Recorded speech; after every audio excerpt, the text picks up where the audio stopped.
Bonjour à toutes et à tous, bienvenue sur KTV et Quizy FM, le 106.9 pour un temps de parole consacré à Louis Estienne. On va parler avec lui de la consultation en cours sur le programme d'éducation civique et morale. Un temps de parole évidemment en direct à la radio et à la télévision. Louis, bonjour. Bonjour à chacun d'entre vous. Merci d'être venu, d'avoir accepté notre invitation. Alors vous êtes professeur formateur en histoire géo. Bon, ça c'est... Professeur d'histoire, ça ira bien. Histoire géo. Histoire géographie. Hein, histoire géo. Alors, consultation sur le programme d'éducation civique et morale. C'est quoi déjà l'éducation civique et morale? Ça existe encore aujourd'hui? Alors l'éducation civique et morale n'existe pas encore puisque les programmes vont rentrer en application en septembre. Ça existait à une époque, hein 2015. Alors par contre, l'éducation civique ou l'éducation civique, juridique et sociale existe dans les programmes depuis de nombreuses années. Donc ça, c'est une constante. Donc les nouveaux programmes de 2015 ne sont pas une nouvelle matière. Ils ne sont qu'une relecture, que de nouveaux débats au sujet de l'éducation civique et surtout des valeurs de la République. Alors, cette consultation était programmée de longue date, Louis, si je dis pas de bêtises. C'est pas d'aujourd'hui. Et elle était prévue sur combien de temps? Alors la consultation était prévue, il faut la déconnecter de l'actualité. Hein. Oui. Ce ne sont pas les événements effroyables récents qui ont fait qu'on change les programmes. Les programmes étaient prévus depuis 2008 et depuis le ministre Payon. Mais la consultation va se dérouler tout au long du mois de janvier. Aujourd'hui, les programmes sont beaucoup plus démocratiques. On demande aux enseignants, mais pas seulement, de donner leur avis, de participer. Puis une synthèse va être faite à partir des propositions qui auront été données.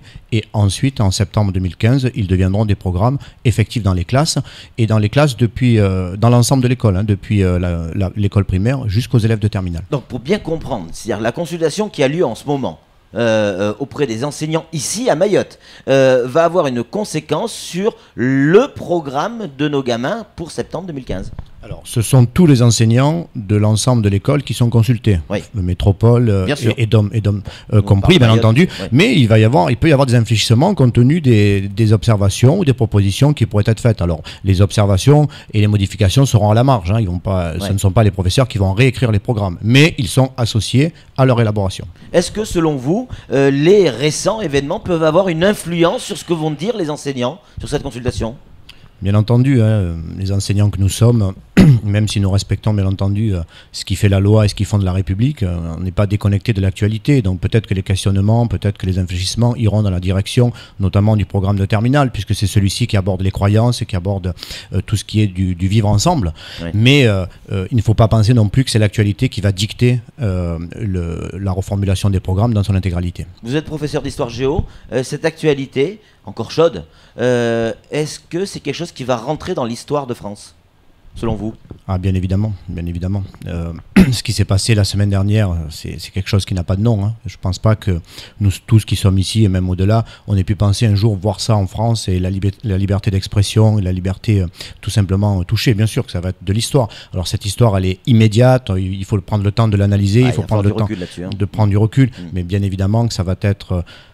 Peut-être une rupture, en tout cas des questionnements vont émerger, c'est certain. Alors, dans l'éducation civique et morale, parce que ça va s'appeler morale maintenant, je viens de manger ma question, mais ça va me revenir. Allez, on va aller donner la parole à Flo en attendant. Justement, vous disiez il y aura peut-être un infléchissement, même si c'est à la marge par les informations, les observations que pourront faire remonter les professeurs.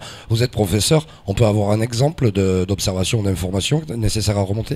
Alors sur le programme de terminale, par exemple, qui va aborder les notions de croyance, la laïcité va être au cœur du questionnement. Alors c'est quoi la laïcité, Louis? Alors, un vaste débat, il faudrait que l'on fasse plusieurs émissions et que je revienne vous voir. Mais, avec plaisir. Je reviendrai volontiers. En quelques mots, et surtout pour tuer quelques idées fausses, la laïcité, ce n'est pas un concept qui est contre les religions.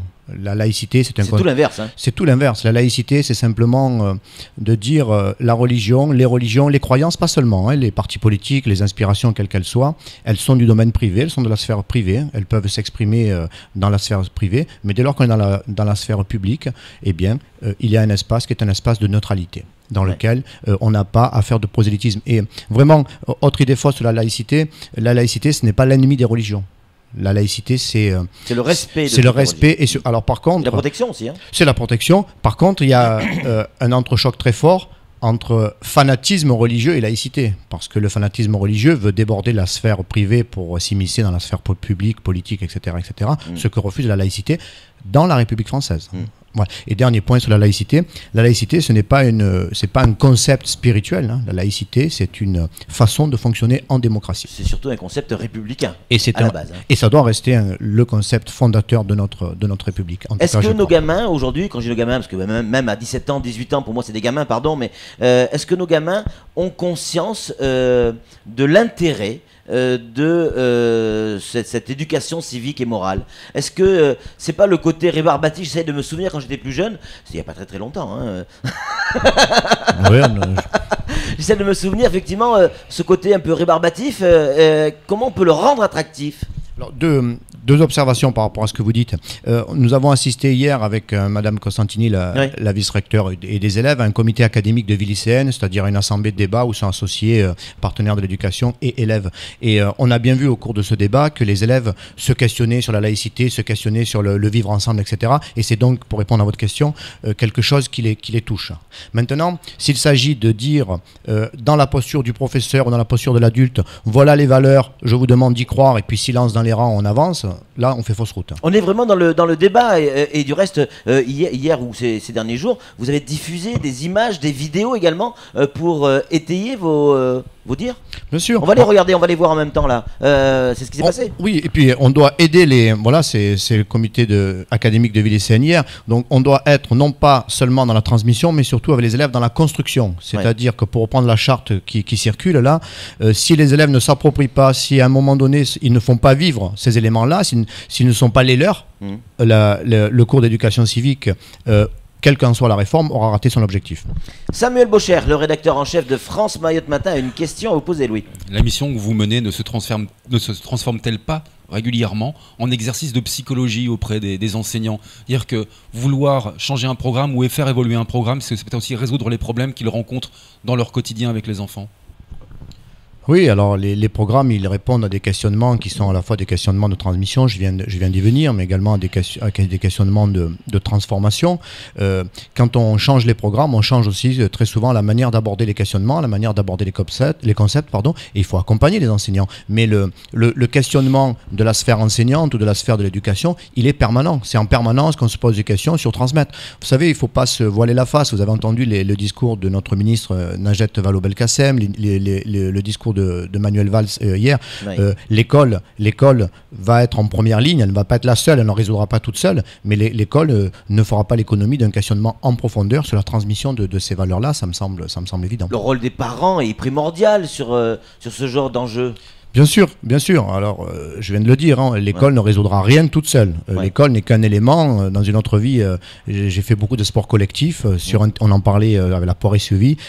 Sur un terrain, on n'a pas la solution toute seule. C'est exactement la même chose. S'agissant des parents, les parents, il faut qu'ils pensent que l'école n'est pas leur ennemi, n'est pas leur adversaire, et qu'au contraire, l'école a besoin d'eux, qu'ils y ont toute leur place, et que les valeurs qui sont celles de l'école sont celles de la société, et qu'il n'y a pas une césure au moment où on franchit le portail de quelque école que ce soit. Flo, par rapport à ce que vous disiez tout à l'heure, ça peut créer un infléchissement parce que forcément ça rentre dans l'histoire, et comme le disait Valls, qui se souvient de l'attentat de la rue des Rosiers ou des émeutes de 2005, qu'est-ce qui fait que là ça rentre dans l'histoire? C'est ce qui s'est passé, ou c'est l'élan de solidarité derrière, le nombre de personnes et de pays qui se sont sentis concernés?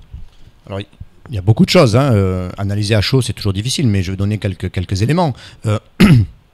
C'est la première fois dans l'histoire contemporaine récente et même dans l'histoire de France que la liberté d'expression, que des journalistes sont assassinés au nom de ce qu'ils disent, hein. Et ça c'est pas supportable, hein. On peut ne pas être d'accord avec Charlie, mais on est de toute façon totalement opposé à l'utilisation de la violence et du meurtre. Ça, c'est impensable. Ça, c'est la première chose. Deuxième élément historique, vous avez entendu, depuis le 11 novembre 1918, la Marseillaise n'avait pas été chantée dans l'hémicycle. Ouais. Donc ça, c'est un signe extrêmement fort de cette mobilisation-là. Ensuite, quelles seront les réponses politiques qui seront données, quels seront les axes qui seront développés, évidemment, moi je n'en sais rien, mais on peut penser que ce questionnement qui est rentré en profondeur dans la société va déboucher aux prochaines élections ou dans les prochaines campagnes sur des axes nouveaux et sur un débat nouveau. Peut-être même sur une démocratie plus vivante et plus participative.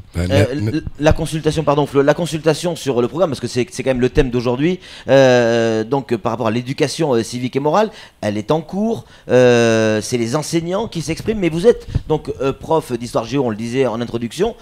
Comment réagissent les enfants à ça? Comment réagissent les gamins? Parce que ce que vont dire les enseignants, c'est ce qu'ils entendent dans leur classe aussi. Ou pas? C'est ce qu'ils entendent dans leur classe, mais c'est aussi leur propre réflexion. Hein. On ne puise pas simplement à ce qui se passe dans la classe. Les enfants, ce qu'ils disent, alors on va les appeler les enfants. Hein, Pardon. Même s'ils sont en terminale. Non, mais voilà, les élèves, les enfants, c'est un côté affectueux qui me plaît bien. Les élèves, ils nous questionnent sur monsieur, qu'est-ce que vous en pensez? Monsieur, est-ce que vous êtes Charlie? Monsieur, pourquoi il s'est passé cela? Et donc ils sont demandeurs, vraiment demandeurs. Ils sont demandeurs d'explications et de compréhension. Déjà une chose très simple, qu'est-ce que c'est que Charlie Hebdo? Moi j'ai des élèves, ils pensaient que Charlie c'était un journaliste. Hein. Oui, forcément. Samuel Bocher. L'éducation civique et morale n'a-t-elle pas été ces dernières années une matière un petit peu trop négligée et qui devient justement l'une des conséquences de notre société, avec une méconnaissance justement des enfants de notre société? Parce que c'est véritablement une matière quelque part qui est devenue subsidiaire et que là on la remet au premier plan aujourd'hui. Alors l'actualité nous oblige à lui donner quelque chose, une nouveauté, ça c'est certain. Qu'elle ait été négligée, non, pas par l'institution scolaire, puisque c'est avec par exemple le ministre Chevènement, hein, c'est les années 80, que l'on remet la Marseillaise au goût du jour, etc. Mais qu'elle ait été une matière que l'on n'ait pas toujours su appréhender comme il fallait, qu'elle ait été sans doute une matière qui n'ait pas été partagée, c'est-à-dire par l'ensemble de la communauté, ou mal partagé, je ne veux pas être définitif, sûrement.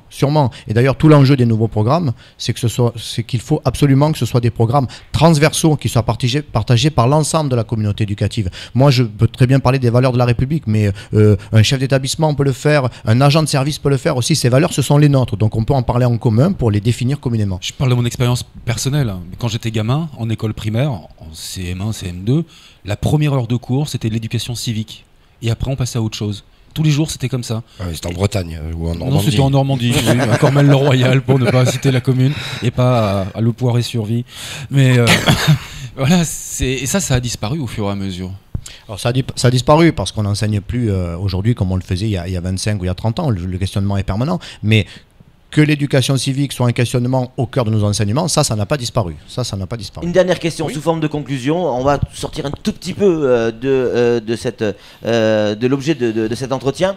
Selon vous, en tant que professeur d'histoire géo, ce qui s'est passé, est-ce que, alors vous avez répondu, ça va rentrer dans l'histoire, oui, mais est-ce que ça génère pas quelque chose qui peut faire peur? On sent un élan de la France aux Français qui est en train d'arriver derrière ça, comme si se cachait derrière « je suis Charlie » autorisait plein de choses que certaines personnes ne s'autorisaient pas jusqu'à maintenant.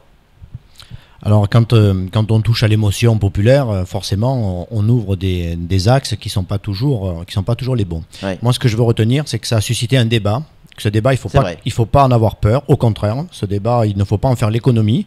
Et ce débat, il peut amener à ce que l'on se rassemble, que l'on se retrouve sur ce qui fonde le pacte républicain et sur ce qui fonde notre République. Ensuite, des discours qui seront des discours à la marge, qui seront des discours extrémistes, eh bien, il faut les affronter pour pouvoir justement les ramener, les déconstruire et ramener le débat sur ce qui est le fondement, c'est-à-dire la liberté, l'égalité, la fraternité et ce qui est essentiel pour le vivre ensemble. Monsieur le professeur, vous êtes Charlie ? Ah oui, je suis Charlie, évidemment que je suis Merci Charlie. Beaucoup Louis et Estienne d'être venus sur ce plateau et d'avoir répondu à toutes nos questions. On en avait plein d'autres, ça serait intéressant de revenir et pourquoi pas faire une émission face à la rue, une émission d'1 heure là-dessus. C'est tout pour ce temps de parole. Tout de suite, la suite de nos programmes.